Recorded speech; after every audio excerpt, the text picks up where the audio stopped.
Good afternoon, everyone, and welcome to Geonetrics November webinar. Thanks for joining us. While we wait for just a few more people to get signed in, I will go over some housekeeping items with you.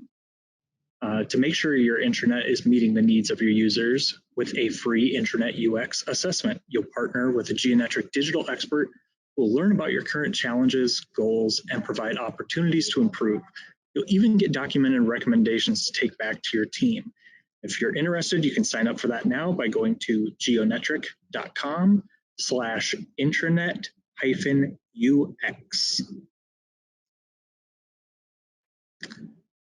Another companion piece to today's webinar is our white paper on selecting a healthcare intranet platform. Here you can learn about the needs of the two major players who should be involved in the buying decision for a new intranet platform. Download selecting a healthcare intranet platform by visiting geonetric.com/selecting. And as some of you know, today's webinar is brought to you by Geonetric. Geonetric ensures top healthcare brands deliver digital with care. As a digital experience agency with deep technical and creative expertise, Geonetric provides hospitals, health systems, and medical groups with user experience consulting, web design, and creative digital services optimized for the unique needs of the healthcare industry. We offer our own popular healthcare-specific content management system, VitalSite, as well as creating compelling experiences on Sitecore, Drupal, and other platforms. Today, I'm joined by Ben Dillon, Chief Strategy Officer at Geonetric. A sought-after speaker, writer, blogger, and former Shishmid president, Ben's an influential voice in healthcare marketing, helping organizations across the country embrace online strategies to engage health consumers. We're also joined today by Jamie Zur and Stacy Newbick from Avera Health. Jamie is a digital specialist on the marketing team at Avera. He's been with the organization for more than 17 years in various web and digital-focused positions, including previous webmaster and web manager roles. Stacy is a communications and PR partner with Avera's marketing department. She's been with Avera for 26 years, serving as part of the organization's intranet governance team for the last 5. Take it away, Ben, Jamie, and Stacy. Thanks very much, Cole. And thank you to everyone else joining us here for our November webinar. And we are going to talk about intranets and intranets in the healthcare realm. And sort of reflecting, it's typical when you're talking about intranets, giving these kinds of presentations about intranets, to start with a focus on efficiency, right? How can a well-organized intranet save you time every day? How can it save your organization time? How that time builds into dollars and ROI and things of that nature. And certainly those things are important. They're always important. But the pandemic, I think, has shifted a little bit the list of things that is important. And in addition to those things, there's some other things that I think are really critically important as we think about what we're trying to accomplish through these platforms. And in particular, I think in this moment, we need to just keep in mind that we have a particularly acute staffing crisis in healthcare. And there's staffing crises in a lot of industries, but healthcare had a lot of staffing challenges even before the pandemic. And you add to that now this added stress and burnout and honestly just more opportunities for things that people, both clinical and non-clinical within our organizations, can be doing out there. And I think the need to engage our employees and staff is higher now than ever before. And as we got into the pandemic, the ability to communicate and put the information that people needed in their hands, and at the beginning of this as well as now, has been critically important. It has really helped for staff engagement, to help staff feel connected, to help them feel safe, and so on and so forth. This is actually a before picture for KnowledgeNet, which is Avera's intranet that we'll be talking a lot about today.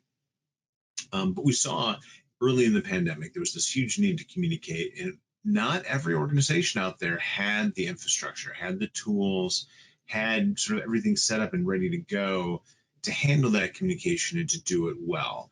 And the organizations that did, I think, really were able to hit the ground running and do things in ways that those that maybe didn't have great tools for those kinds of things really struggled with, particularly early on. We look now at how the workforce has changed, how we have more people working remote more often as honestly things continue to change in a lot of different ways.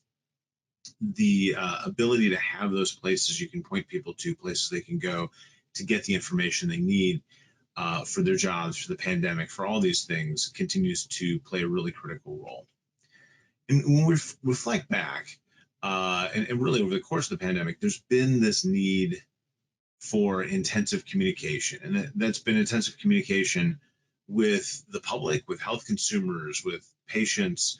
And I think there's been a lot of discussion about that side of things. But there's been just as much need to communicate with our internal audiences, with our employees, with our staff, and so on.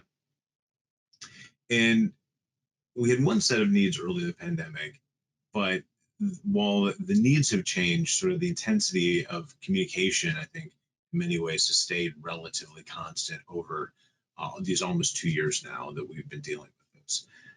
Early on, a lot of this was about how your organization was reacting to everything going on. I think a lot of that was particularly focused on information for about safety, right? Safety for internal teams, for patients, for the community. There was a lot of things just around facilities, right? Clinics were closed, departments were being repurposed for, different groups of patients. Hours of operation were changing all over the place, and that was a constant churn that needed to be in people's hands all the time. We're also doing a lot just to communicate kind of census items. How many patients were there, inpatients were there with COVID at the organization? How many ICU beds were being used? How many employees of the organization had tested positive? And then all of the community numbers as well. And then certainly lots of staffing related updates as well. Who should come in? Who should work remote? Information related to furloughs or partial furloughs or there are all sorts of things just about just general everyday work kinds of things. And again, these things have evolved over time. So now we're seeing more focus on things like employee engagement and benefits, right? Maybe some of these benefits have changed. Certainly, for a while we had COVID time off, and it seems like a lot of these things are shifting. Now, a number of organizations are trying to implement retention programs with particularly key employee groups out there, whether that's bonuses or there's some other structure to that. You need a place for people to go for all that sort of thing. Certainly, there's been a lot of job-related changes as well. I think we think first here around safety, right? Sanitation guidelines, safety updates for a number of things, even things as simple as visitor and guest policies have been a moving target throughout this, and the ability to answer someone's question for what's going on right now and what is the policy at this moment has been something where people have just needed a place to go. Certainly, remote working policies as well have been evolving throughout this. And of course, one of the other themes for certainly the last year has just been vaccination related messaging. Healthcare workers were amongst the first groups to be able to get vaccinations. And so, encouraging those people to uptake, that has been big. Communicating to the community, of course, and educating your staff on how to communicate with the community about this stuff. And then now there's lots of focus on vaccine mandates, whether they're coming from the health system, whether they're coming from your state, whether they're coming from the federal government. A lot of effort and attention being spent on those kinds of communications as well. The reality is that staff and employees have been hungry for this information. They've been using this information.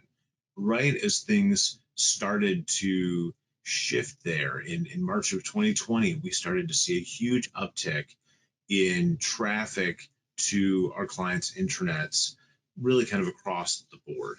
And occasionally they were kind of true intranets, and in some cases they were just sort of public sites that weren't being publicized to anyone outside of the health system in order to get this stuff into people's hands who may not physically be in the building, or if there's not already a system to log into, those kinds of things. But we've seen this huge uptick in all of these things. Certainly areas like human resources and job tools and calendars that have always been popular continue to get a lot of usage, but all of this COVID-19 related information layered on top of that has really taken it to the next level. So as we were thinking about all this, and we were seeing all of this last year, when we ran our annual survey of the industry, the Healthcare Digital Marketing Trends Survey, we asked some questions. I mean, this is the 2020 survey. We asked some questions specifically about intranets and how organizations were adapting to these internal communication channels within that. One of the things we looked at was just what platforms are organizations using, and there's a huge mismatch of stuff here. A little bit of this, a little bit of that, but the overwhelming platform, if there's one that sort of dominates the space right now, is SharePoint, and these tend to be mostly for IT-driven intranet initiatives, and it's for certain groups, particularly within IT. I think intranet and SharePoint are kind of interchangeable terms in a lot of ways.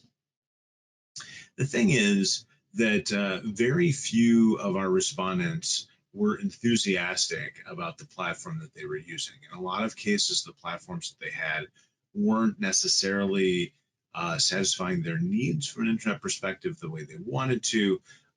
They were hard to edit, hard to work with in some cases. In a lot of cases, it was sort of a Wild West kind of problem as well, where lots of people could go out and do things, but as a result, it was really kind of impossible to actually find the things you need, or to know when someone left the organization that information was going to be accessible to people in the future. And to be fair, I think intranets don't get the same TLC as websites. I think we don't tend to think of them as being quite as sexy. It can be a harder thing to go to administration and get the dollars for. But when we look at both, those efficiency arguments that we so often do attach with intranets, as well as these job satisfaction and confidence kinds of things that are so critical right now, they really are a great tool that impacts how well your organization is operating. Now, we also had some questions about what features were really getting focus from organizations, what was really critical. And I think there's some things on here that are the common kinds of things that we tend to associate with intranets and tend to think a lot of usage, right? Policies and procedures, the employee directory, HR applications, things like that. But I wanted to point out a couple here that I think represent a shift in the way that organizations are thinking about this, and some of the new priorities that kind of emerged through this time. Some of that was just access, right? The ability to access from home, actually a little bit further down the list, not one that I boxed up here, but the ability to access this from your mobile device has become a pretty big deal for a lot of organizations. The ability to log in using the same credentials you use on your network was really big. And then just, the way people are using this. Lots of people are looking for things that aren't the things they're always looking for. And so the ability to have robust search within this became really critically important. And health system news, which has always been a thing on intranets, but has not necessarily been the priority, really kind of rocketed to that top grouping of items from a priority perspective during the course of the pandemic. Last thoughts about this, so we talk about this with the public website as well, but we've got a great quote here from Nielsen Norman Group, or some UX gurus out there. The expectations for your intranet, just like the expectations for your website, it's not really set by the things that you're doing internally. It's not set by the things that the folks across the street are doing. It's not set by some national best of breed player. they're set by the web properties that your audiences are using every day. Amazon, Facebook, Google, Uber, Zoom, the pizza place they order from every week on an app, the grocery store that they're ordering groceries online for. Those are the things that they're using all the time, and the things that are kind of setting their expectations for what they should be able to do. And so, when we look at intranets, it's the same sort of thing. And at the end of the day, we really want the intranet to be a logical, sensible, accessible front door to all the tools and the documents and the processes and the systems that your people need to access every day. So with that framing in mind, we're going to jump now into our case study. And I think, Stacy, you're taking our next step here, yes? Yes, I am. Thanks, Ben. I'm going to take the next part of the presentation. This is Stacy Newbeck from Avera. And as Cole said at the start of the webinar, I'm a communications and PR partner with Avera. One part of my role with the organization is to serve on our intranet governance team. So I'm going to give you some background on who we are and what we do, and then I'm going to turn it over to a colleague of mine, Jamie, who will walk through the process of a recent redesign that we did with our intranet site at Avera. So this slide gives you a little bit of an overview of Avera. So we are a health system that's headquartered in Sioux Falls, South Dakota. Our health ministry is sponsored by the Benedictine and Presentation Sisters. We deliver healthcare services in more than 300 locations in 100 communities across a 5-state region that you can see there on the slide. Our system is made up of mostly fully owned sites, but we do have a number of what we call managed sites that are also part of the system, and they're just a little bit more loosely affiliated with Avera, so just that kind of impacts some communication strategies. Then as a system, we serve a population of about 1 million people across a 72,000 square mile footprint, and we employ nearly 20,000 staff and physicians. So our next slide will touch on KnowledgeNet. KnowledgeNet is what we call our intranet site at Avera. We just launched the most recent version of KnowledgeNet in August of 2021. So that's the redesign that we'll be walking you through a little bit later here in the presentation. The original version of our intranet site was created back in December of 2014. And so what you're seeing on this slide here is a screenshot that was a little more recent before we just did this redesign in August. So when KnowledgeNet began back in 2014, it was really our first communication channel that reached across the organization and connected all of our employees with a central, consistent source of information. So KnowledgeNet is available to all of our Avera facilities, including those managed sites that I talked about earlier. Those sites have access to KnowledgeNet, but then a lot of them might have their own intranet site as well. So KnowledgeNet is visited millions of times a year, and employees go there to find things like resources, news, tools, applications. Our intranet network does include a SharePoint structure, and that's really largely used for more narrow departmental resources and workflow processes and things like that. Also, part of KnowledgeNet is a daily email that reaches out to all of our users with news and updates and then brings employees into the site to read more information. Behind the scenes in KnowledgeNet, just an important part of intranet, I think, is governance and oversight. So we wanted to touch on that a little bit today too. We have a core governance team of internal communications focused staff. We meet standing meetings weekly or bi-weekly, depending on how much is going on in our world. And so in those meetings, we'll review requests and resources, look at some data, look at opportunities to enhance the site and give a better experience for our users. So this team doesn't function solely on our own. We consult with partners from other areas like IT, human resources, mission, our clinical colleagues. And then we also, of course, have input from our senior leadership team. So one of the things that really guides us is we have governance guidelines that we developed, and we put a lot of time and thought into developing those and documenting those because they really give us the guardrails that keep us focused on giving our users a good experience. That governance can cover everything from banners and link sections to the addition of new resources or adjusting sections, all kinds of things like that. So why the change? Why did we feel we had to revamp KnowledgeNet a bit? Now, we had certainly done some smaller projects here and there to enhance the site, but we had reached a point where we felt like we needed something a little bigger.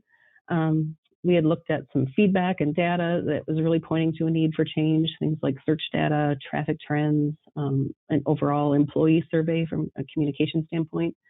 We're also getting requests to add new content to the site, and that was really becoming challenging to do in a meaningful way in the previous site structure that we had.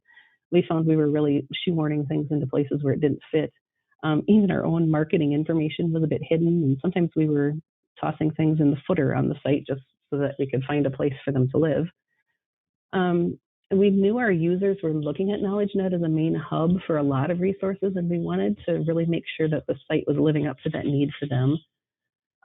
We also wanted to refocus on our primary objective of helping people get the information that they needed to be able to do their jobs efficiently. And then we also knew that we had some opportunities to optimize the site for future mobile access. So those things really led us to the need to do a redesign of the site. So we engaged with Geonetric about kicking off this project. So some goals that we wanted to accomplish with this project. What we really focused on wanting to give our users a good experience on the site. We wanted it to be efficient for them and useful. So we wanted to ensure information and resources were presented in an organized way that was meaningful and accessible to our users.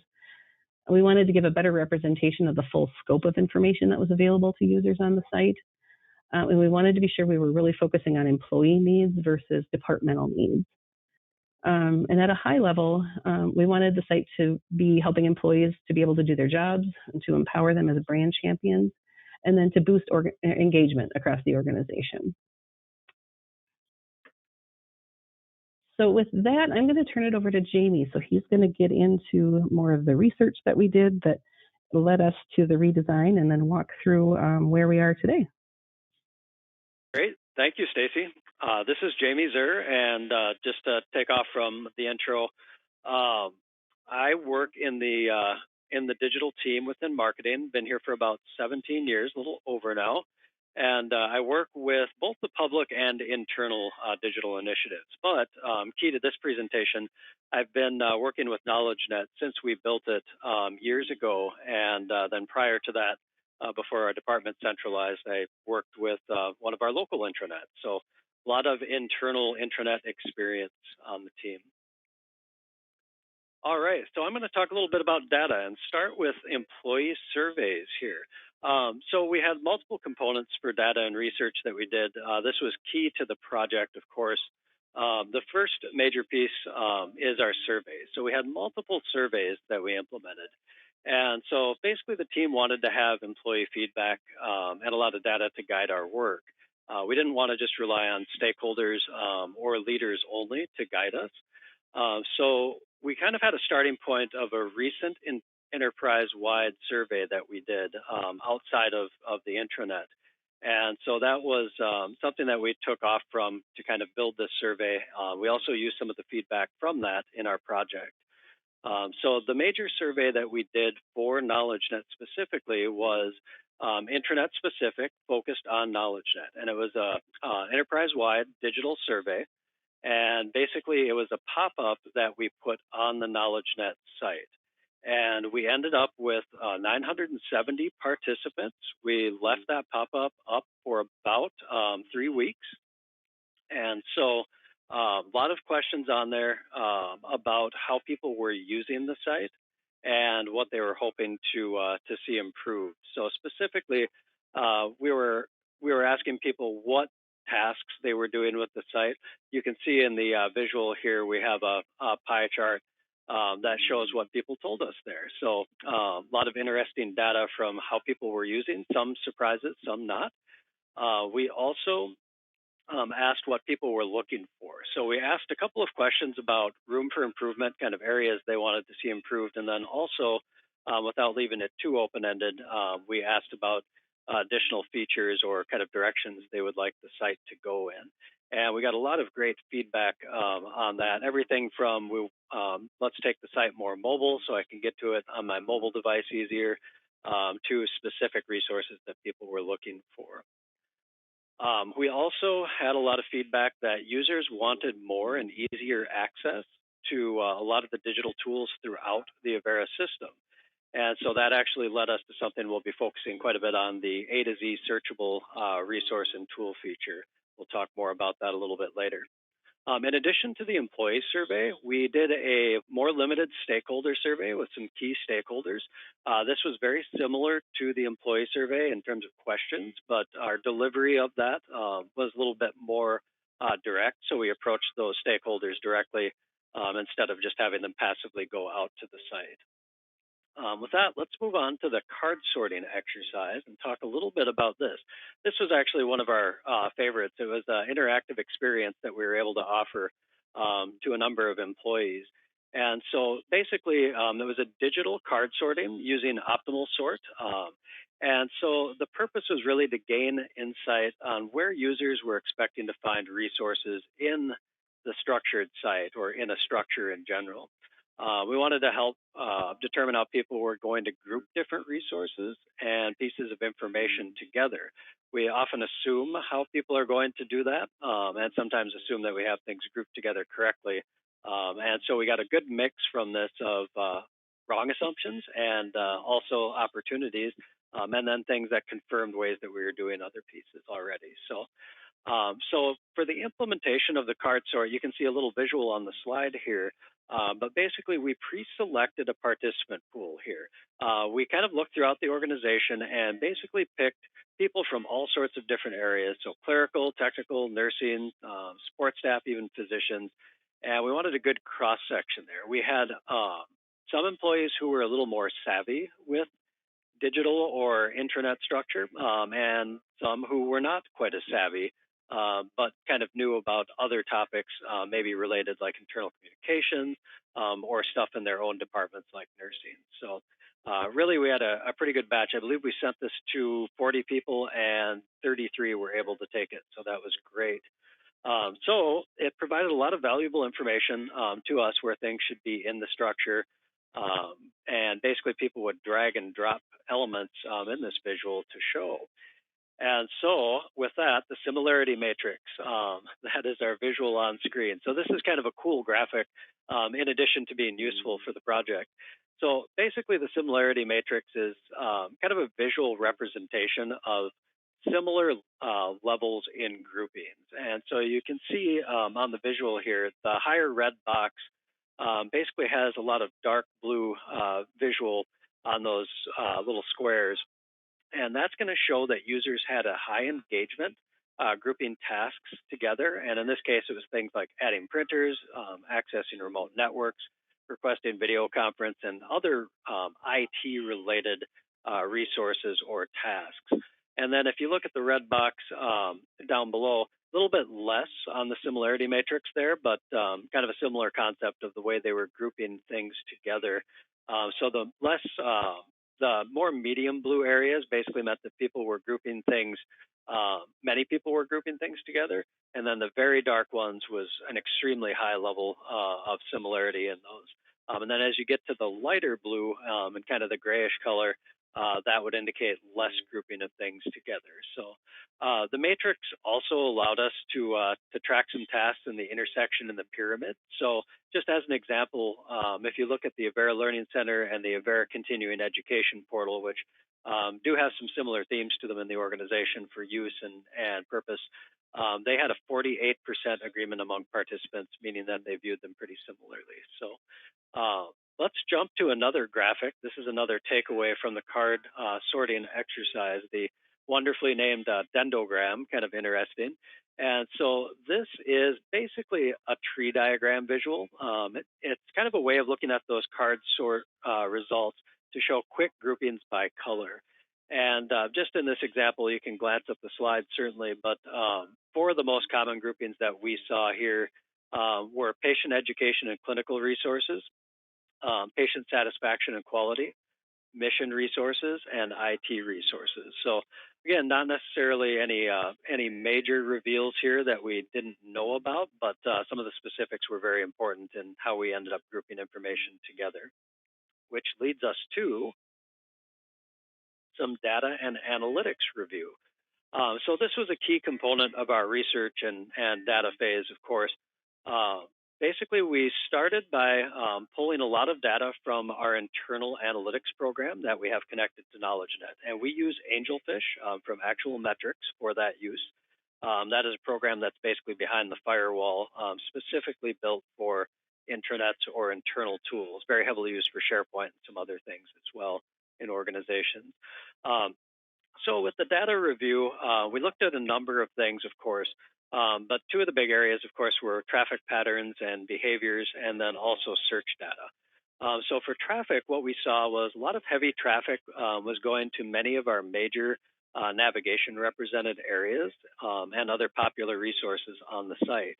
A lot of people were searching for those popular resources, which were kind of getting buried sometimes in the site. Sometimes they were a little bit granular where you would find them. The kind of built-in site search is a little bit difficult when you have a lot of news on your site because news tends to go to the top. So that's why some of those kind of standing resources were getting buried a little bit. And so we saw that in our data as well. The users reaching a resource in a certain area were sometimes leaving that area. So they were looking for specifics in that area that to them made sense, but they were leaving the area when they didn't find those and then looking elsewhere in the site or doing a search in the site. So a great example of that kind of a situation is people who are maybe looking for patient education, especially during everything with COVID, and they were looking or maybe starting at least in the education development area, likely because of that keyword education. And so it's pretty obvious when you get in there that that's not where you're going to find that, but it's a wasted click and time, of course, for our users. With search data, we looked at quite a bit here. This was really key.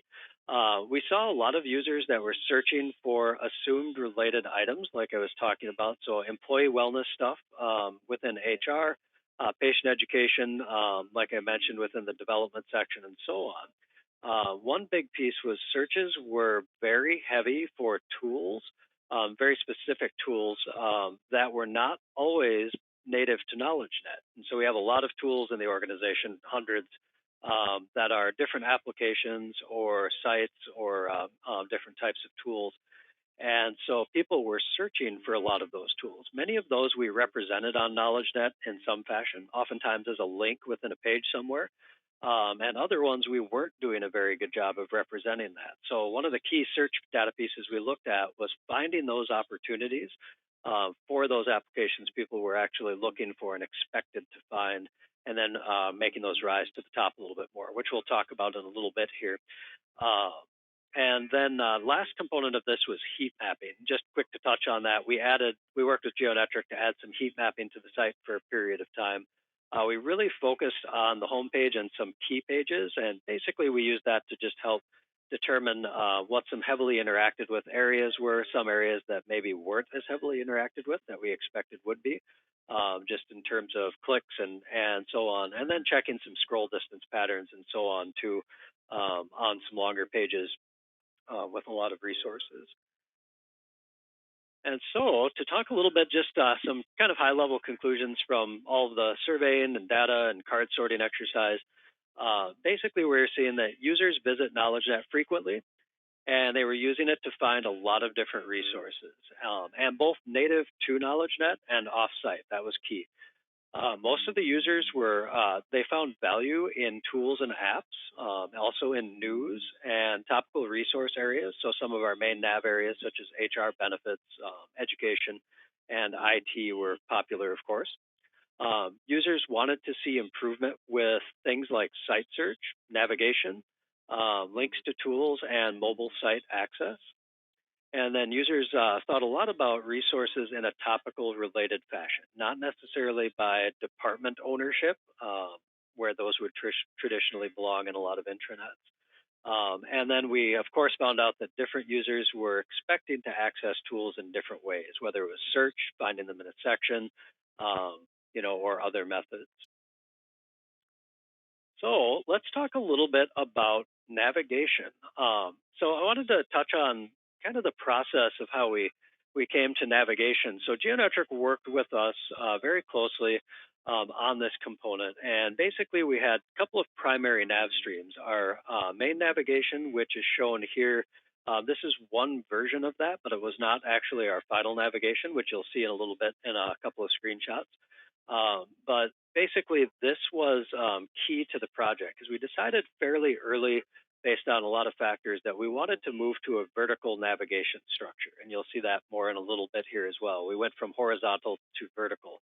One of the big reasons for that was so that we would have more room for growth on the site with navigation. And so this is a pretty late version of our main nav, but we went through about 4 rounds, and we wanted to dig into some stuff, including how do we make sure that we're not just relying on this navigation and we're cross-linking between departments and major sections more appropriately than we did before. So one thing that you don't see on this visual is we added hubs. It's actually a hubs section in the navigation, which you'll see in a bit again here. But that's something that was an addition to the main navigation on top of here. If we jump to the next slide here, we can see a visual of our secondary navigation. So this lives very close to the primary navigation. Again, you'll see that here in a bit. But this was kind of interesting because one example of how we came to one of our navigation items, Geonetric and Avera kind of both separately thought about, hey, we need to add a navigation item for our news. So on the previous site and on the news site, we have a news feed on the homepage, which of course is very common. At the bottom of that news feed, we have a button linking to more news. However, we didn't have just kind of a main navigation style news link on the site. And so that was something that was recommended by both parties separately, and we ended up implementing. So again, that's not shown on this visual. This is a little bit older version. And then just a note about the COVID-19 resources. We do have a link to that in our secondary navigation just because of the importance of it, but those actually reside within our Avera Medical Group and Clinical Resources section of the site. Let's jump to the wireframe visual. This is just a quick peek at what one of our initial wireframes looked like after we went through all of the research and navigation phases. And so pretty standard for wireframe, very boring, but you get an idea of the layout there, which I would say didn't dramatically change, but there's a lot more below the fold here that you don't see. Okay, so let's show the new knowledge net. We brought some visuals, of course. So this first slide is basically just a handful of images of different pages on the site that are in various device and resolution displays. So just a quick view there, but we'll look a little bit more closely here. So on the next slide here, you can see a close-up of the homepage. So this is the new homepage of the site. And I'm just going to walk through a couple of components on here to give an idea of some of these pieces and what we did. So the main navigation and secondary nav that we talked about are over in the left as vertical elements now. And so that was a major change, again, going from horizontal to the vertical. Couple of advantages there beyond growth for space there is being able to click the arrows. You'll see those drop-down arrows on a lot of the sections. To be able to click through and basically see the initial subpages, kind of that next level in the structure, without having to start on the landing page. So that's really been great because a lot of people are going to a specific major subpage under there on a regular basis, so it just saves them a click. It also gives you a preview, of what lives under those major sections, which is very helpful for a lot of people.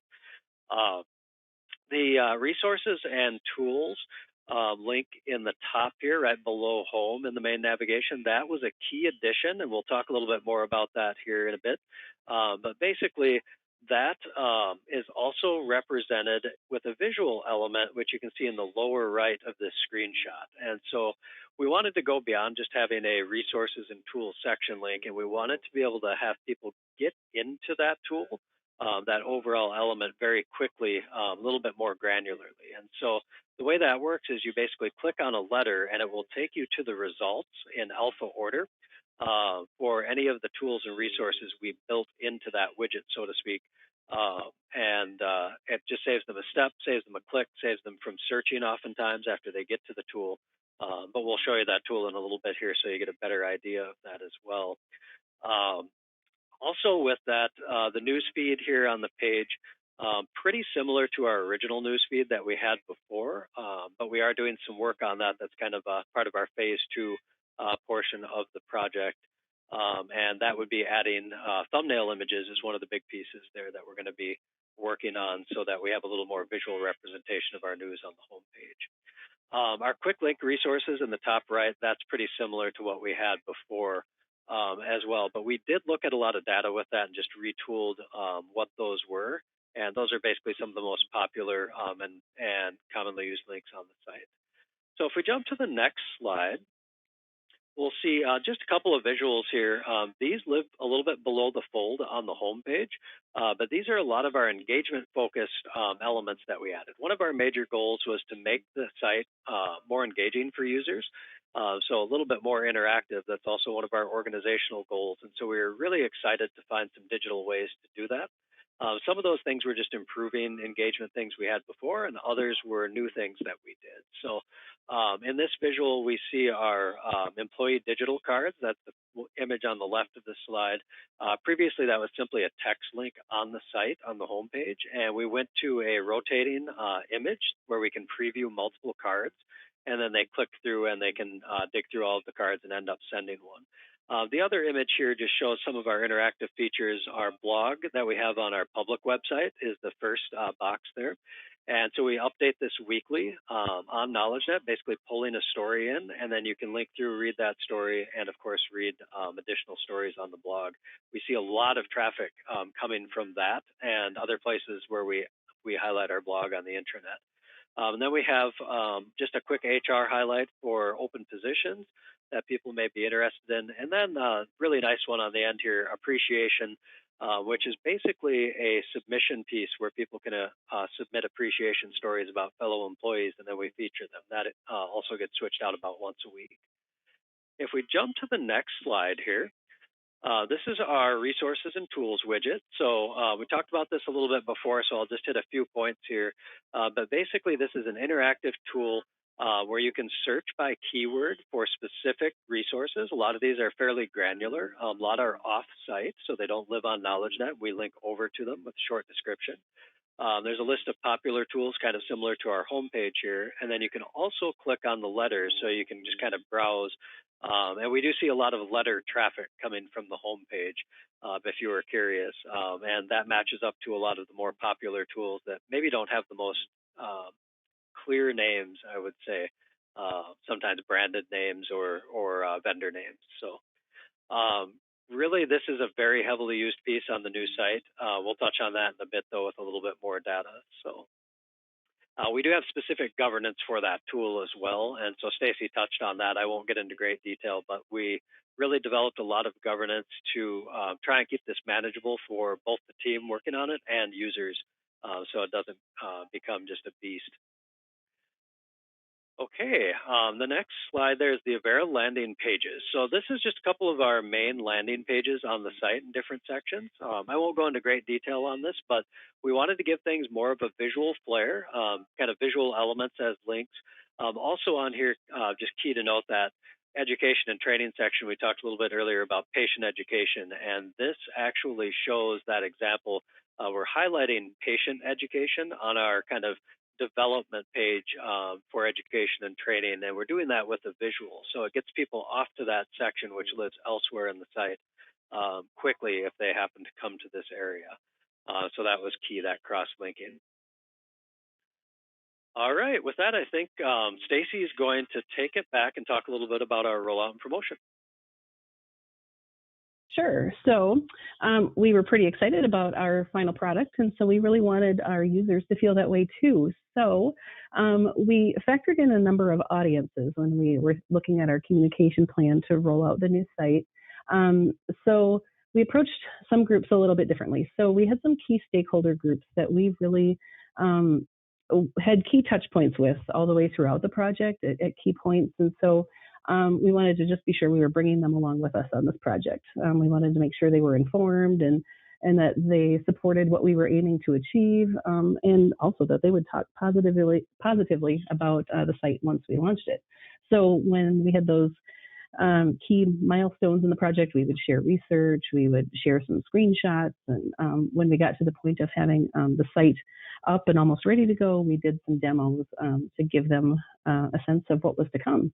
So we kept touch with those groups quite often throughout the project, but then we had some other groups that we really started communicating with about a month before we launched the project, launched the new site. So we had some users that had administrative access behind the scenes. So some of those were on our own marketing team, and then there are others from other departments too. So we wanted to make sure that when they were going to get locked out from making edits to the site, that they knew when and why that was happening.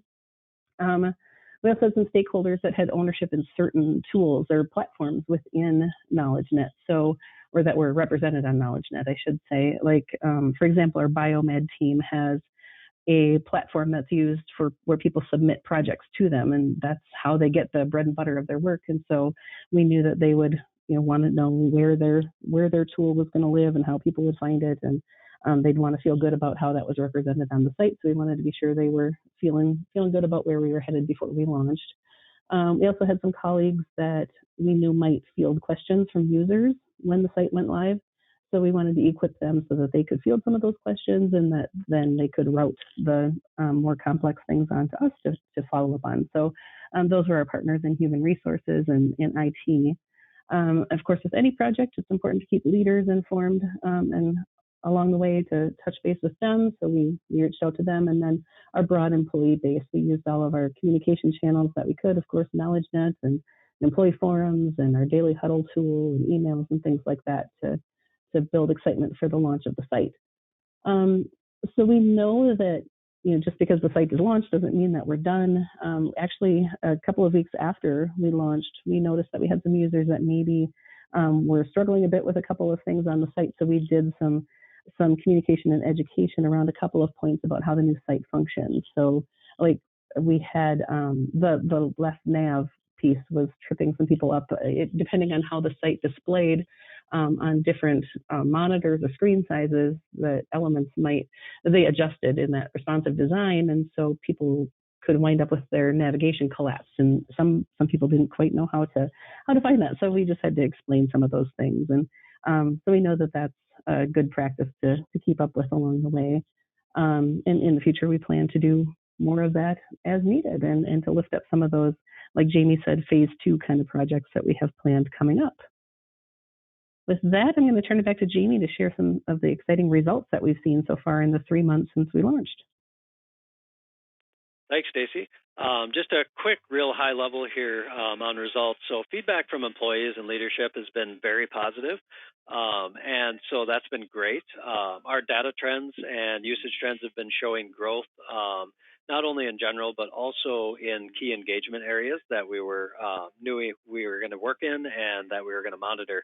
And we'll share a little bit of that here on the next slide. And then renewed interest in our site. This has been exciting. So we've had a lot of people taking notice and asking about potential additions and suggestions and so on. And so that's pretty exciting, just kind of that renewed interest.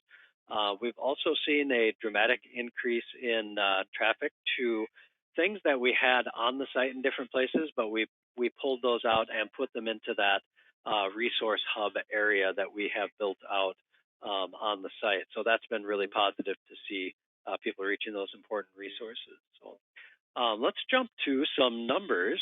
So we pulled some key data here, and these are a lot of engagement pieces and then some general things. So just to touch on each of these a little bit, we have seen 173% increase in traffic to our resources and tools. And so what that means basically is previously we had kind of a text listing page that was very limited in what we had on there for online tools. It was pretty heavily trafficked back then. But when we redid this and made it the dynamic element added to it, really did a lot of work on that, as you saw. We saw a huge increase there, and that's a combination of traffic that's going directly from one of those letters on the homepage in that element with a click, or from the main navigation link. So very exciting there. That's actually one of our top pages on the site, so it moved up quite a bit in the ranking. And so then the 77% increase is for our employee card interaction. And so that's basically traffic going to the employee card area. And then on top of that, we've seen about a 69% increase in card sends. And this is all basically 3 months kind of window, or close to 3 months prior and after launch of the new site. And so the card sends basically are in the thousands in that time period, quite a few thousand actually. And so that's very exciting to see that increase. A lot of that based on making that a little bit more interactive and visual feature on the site, on the homepage. We've seen a 10% increase in our news story views, which is very exciting. News is hard to kind of track these days, with trends because of many COVID stories and kind of the ebbs and flows there. But traffic is showing a good increase on that, just indicating more interest, more people getting to the site, and so on. And then you can also see here, we've seen a 5.4% increase in overall site page views on the site, which is very exciting, especially when you consider that we removed a lot of stuff on the site when we did our project. So a lot of stuff went away that was old or out of date or just needed to be cleaned up. So seeing that increase was exciting. We didn't lose traffic, even though we cleaned a lot of stuff up. Just another quick note, we didn't show you this on the homepage, but we did add an element for prayers on our homepage. So very common prayers in meetings and before meetings. So a lot of people are searching for those in different ways. We added a visual element on our homepage, kind of way below the fold, just above the footer. And we have actually seen a 178% increase in traffic going to that prayers area on our site since we rolled out the new site. So very exciting to see there. All right, I think that covers some of our data points. So questions? Yes, thank you. Thank you to you both. And if you have not yet submitted a question, but it's been in your mind, now's a great time to get in and share that with our presenters. Couple questions that we do have here. What is the best place to start if I want to do a redesign like this? Where would one begin? That is a very good question. I would say data. Researching your data and usage trends is key. Sometimes projects begin because leadership might request it, or you're getting a lot of negative feedback on something that people think needs to change. And those are certainly important things to look at as well. But the key really is to see, how are people engaging and interacting with what you have now. And so that's key to be able to tell what path should you go down, what should you avoid, and it helps also guide kind of that entire scope of the project. So how much work needs to be done? Does it need to be a complete overhaul? Are you looking at kind of more minor adjustments, maybe based on that kind of data?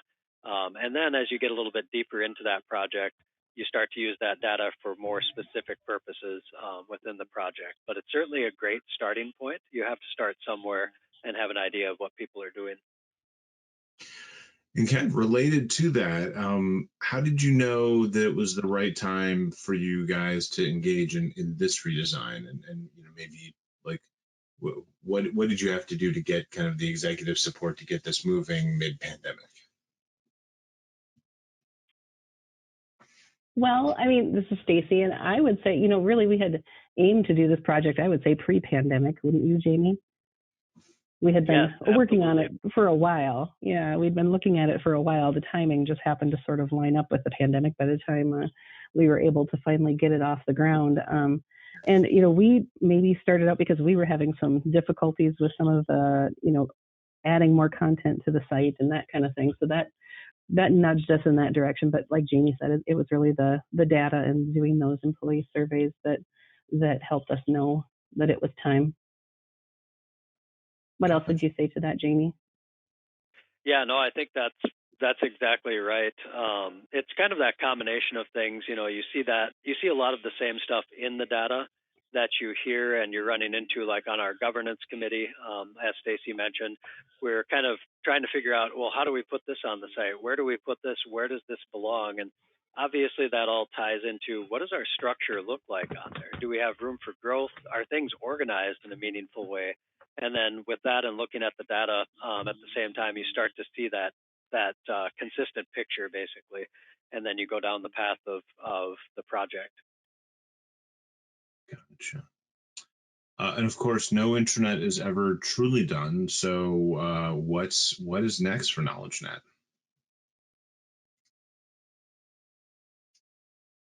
So much. It Sure. keeps Well, Stacy and I up you go at ahead, night, I'm Jamie. sure. So no, it's fine.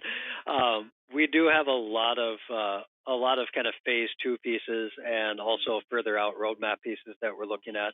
I'll touch on one or two here, and then Stacy, you can jump in too, of course. We are focusing right now on kind of building out some of our hubs. We have some additional ones that we want to add in, so we're working with key parties within the organization to scope those and build those out. Kind of resource areas that don't exist in a great consistent fashion right now in the organization. Things are kind of piecemeal, they're hard to find.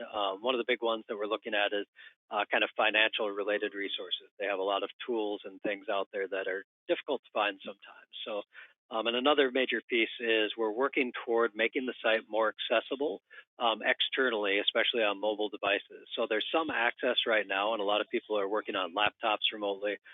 But we're working with our IT cohorts to basically allow people to much more easily reach the site with their mobile devices securely. What else, Stacy? Well, you had also mentioned the thumbnail images with our news stories. We want to get back to working toward getting that up and going again.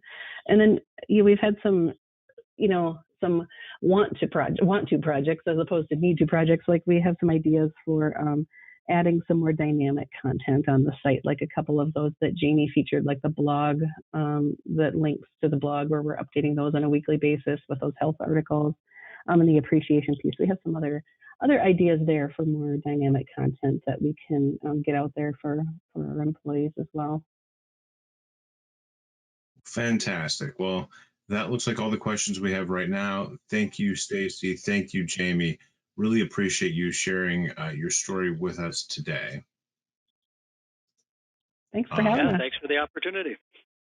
And for those of you who joined us, remember, just a reminder, we do have a free Intranet UX assessment available, and you can sign up for that at geonetric.com/intranet-UX. That's intranet-UX. And there's a companion white paper for today's presentation about selecting intranet platforms and selecting the right platform for you. You can get that white paper at geonetric.com/selecting. So thank you for attending today's webinar, and hopefully we'll see you again next month.